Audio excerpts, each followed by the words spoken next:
¿Cómo cree que influye la forma de nacer en la violencia de los adultos? Peace, I think, is a very high achievement, and we are working very hard to try to achieve it anywhere in the world, anywhere. A family, a school, a university, a factory. Office. It is, yeah, offices. Making peace anywhere is not a simple thing. But I think it comes down to some very simple principles, and I think these relate to birth. Principles are that we're not likely to have any peace anywhere unless we have cooperation, sharing, and trust. Without this, I don't see any peace anywhere. And I think we're not likely to have that if the people involved in these groups, whether it's the world or a family, if they are upset and angry with themselves or hurt inside, or if they have been treated badly, if they've come through a series of traumatic experiences, then they may not be able to act in peace. So there are some ingredients that as a world society or as any society or any family we have to strive for. And I would begin with pregnancy. We know now so well scientifically the great importance of every step of the way, every day of pregnancy. Because the whole body is being created around what's happening.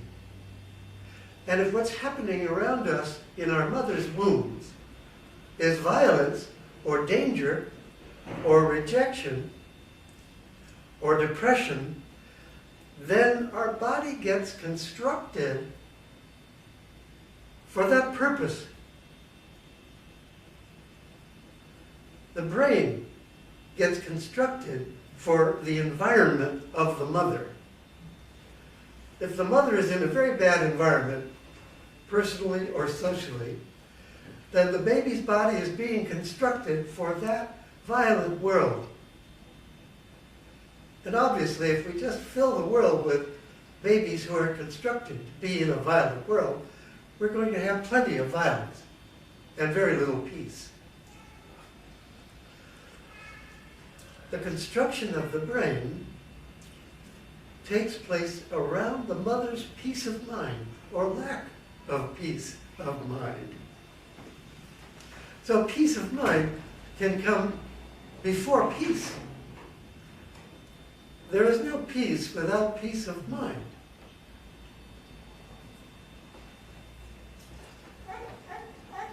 The baby's physical body is constructed to be well and strong, or weak and deficient because of the environment of the mother, what she's eating, what she's drinking, the sounds she is hearing, whether she is fighting with people or not.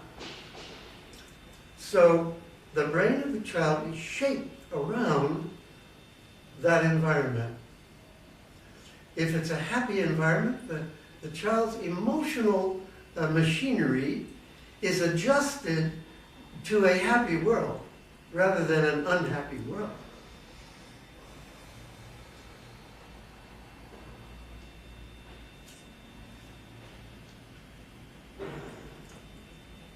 A lot of violent things can take place during pregnancy. And most of it has to do whether the child is wanted and loved or not. If there is that absence of welcome, warmth, and love, that child is going to be missing something in their emotional makeup. It's going to affect the heart and the mind So probably the essential ingredients for any kind of peace anywhere is that a child feels welcome in the world and loved by someone. Every mother has some capacity to love, but she may be distracted by the bad things in her world and her life. And she might believe that the child doesn't yet know how she feels. Many adults have that ignorance. They think that perhaps after the baby is born, it will have enough brain power to understand anything.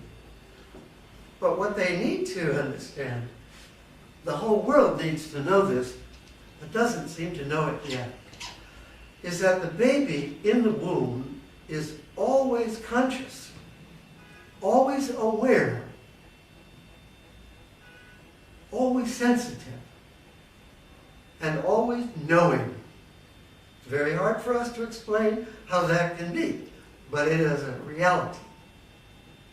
So the smallest, tiniest baby from the earliest moment of life will know if the mother is turning toward that baby, that being, and is welcoming it and loving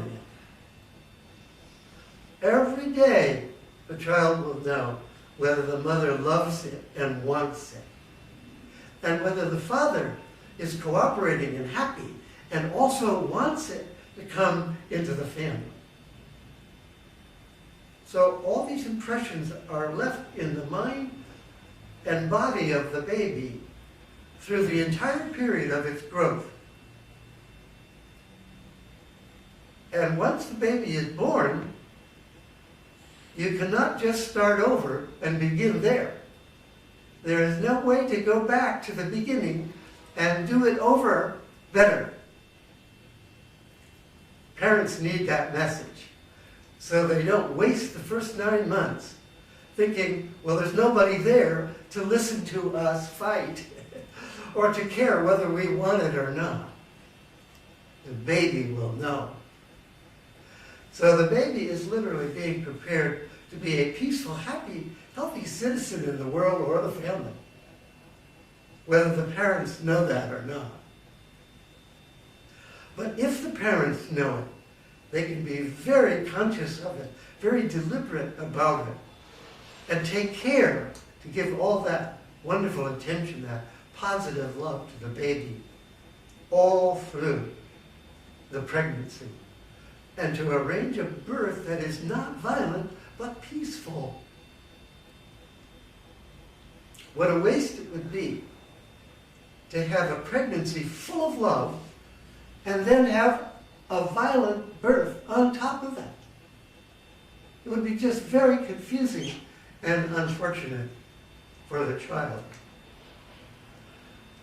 A child who has been loved expects a loving birth, expects people to be very happy at birth, expect them to be waiting and respecting it. The baby wants to participate in the birth.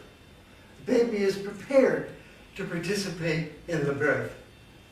The baby is always trying to communicate with the parents what the parents need to know about the baby. But parents may not be listening.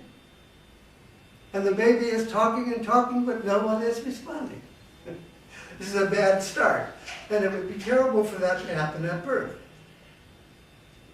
The way Western birth is often done now is really very painful and violent. This is because the doctors believe the babies do not yet have their brains and wouldn't know if they were having a good or a bad birth. But they know when they're suffering and nobody is listening. They know that when they cry, they know whether somebody cares or not. And if there is no response to their crying, they're shocked. They wonder, what kind of people are these? That they don't care that I'm crying. We have brilliant babies coming into the world. And they need equally loving and brilliant parents, so that birth is not turned into a disaster. This is why home birth is a very good bet for a baby. It's a better bet than being born in an institution of any kind. Because at least at home, the parents feel at home and they are at home. The baby feels at home and is at home. The baby is among friends, not strangers. And the baby knows they're going to care. They can trust their parents because they've had 9 months together. So the birth needs to unfold naturally and peacefully with love and wisdom. Shocks and putting things in the eyes and holding them by the foot are very strange things to a baby. They're violent things. And so that will be a setback, which is unnecessary. The very best would be for birth to be as full of kind attention and loving regard as the whole pregnancy has been with the mother and the father. That's